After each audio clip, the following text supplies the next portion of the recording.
Friends, ఆంధ్రప్రదేశ్లో ఏం నడుస్తుందంటే present arrest, bail, arrest, bail, arrest, bail.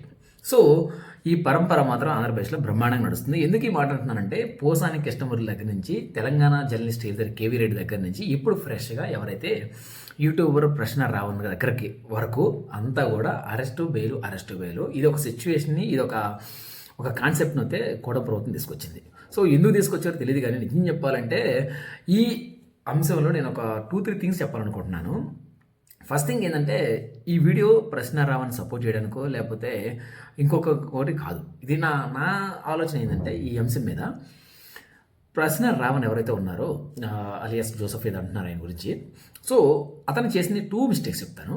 అతను ఏమందంటే కులాలు మతాల గురించి బహిరంగ వేదికల మీద ఒక వర్గాన్ని ప్రొవోక్ చేసే విధంగా మాట్లాడడం తప్పు. అట్ ద సేమ్ టైం ఎవరైతే డిప్యూటీ సీఎం పవన్ కళ్యాణ్ ఉన్నారో ఆయన్ని పర్సనల్గా అబ్యూజ్ చేయడం తప్పు.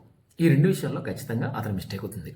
అయితే అతన్ని ఆ అంశం ఆధారంగా చేసుకొని ఒక కేసులో అరెస్ట్ చేయడం, బెయిల్ రాగానే మళ్ళీ ఇంకో కేసులో అరెస్ట్ చేయడం అని చెప్పేసి ఒక టార్చర్ చేయడం అనేది ఎంతవరకు కరెక్టో ఆలోచించుకోవాలి.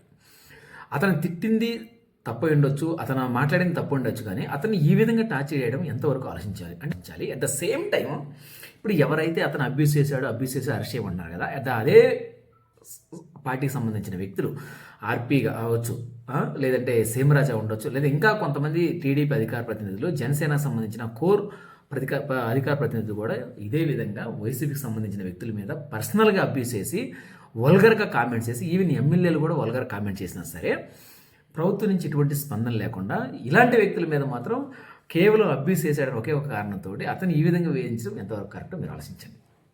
అంటే అతన్ని వేధించడమే కాదు, చూడండి అతన్ని అరెస్ట్ చేయడానికి లేదంటే అతని మీద పెడుతున్న ఎఫర్ట్స్ ఎంత అంటే ఒకసారి చూడండి. పోలీసు వ్యవస్థలో కనీసం నాకు తెలిసి ఒక 100-150 మంది పోలీసులు, అంటే ఈచ్ స్టేషన్ నుంచి కనీసం ఒక 10 మందిని వేసుకున్నా సరే, నాకు ఇప్పుడు తెలిసి 5 కేసులు ఆయన అరెస్ట్ చేశారు కాబట్టి ఈచ్ స్టేషన్ నుంచి ఒక 10-15 మంది వేసుకున్నా సరే దాదాపుగా ఒక 50 నుంచి 100 వరకు డైరెక్ట్గా ఎఫర్ట్స్ పెట్టుంటారు. అంటే వాళ్ళందరూ పనులు మానుకొని కేవలం ఒక వ్యక్తి మీద కక్ష సాధింపు కోసం ఇంతమందిని డిప్లాయ్ చేయడం అనేది నాకు అసలు అర్థం కావట్లేదు. నేను చెప్పాలంటే ఇప్పుడు ఎవరైతే కేసు పెట్టిస్తున్నారు కదా డీసీఎం పవన్ కళ్యాణ్ గారు, ఆయన కూడా వైసీపీని బండబూతులు తిట్టాడు. లిటరల్ చెప్పాలంటే, అంటే అబ్యూజ్ అనే పదం వాడకూడదు అన్నప్పుడు ఆయన కూడా వాడకూడదు. ఆయన నా కొడకల్లారా అన్నాడు, రెండరా తెలుసుకుందాం అన్నాడు, చెప్పులతో కొడతా అన్నాడు, ఇలా చెప్పాడు. అంటే ఏదైనా చట్టం అన్నప్పుడు, ఏదైనా వ్యవస్థ గాడిలో పెట్టాలన్నప్పుడు ముందు మనం పాటించి పక్కన చెప్పాలి. అంటే వాళ్ళ సంబంధించిన అధికార ప్రతినిధులు, పార్టీ వాళ్ళు అందరూ బండబూతులు తిడుతుంటారు, ఎమ్మెల్యేలు కూడా బండబూతులు తిడుతుంటారు, ఎవరి గురించి కూడా అబ్యూస్ మాట్లాడరు. ఎవరన్నా పక్కన మాట్లాడితే వాళ్ళని ఇలా అరెస్ట్ చేసి జైల్లో పెడితే ఎంతవరకు కరెక్టో నాకు అర్థం కావట్లేదు.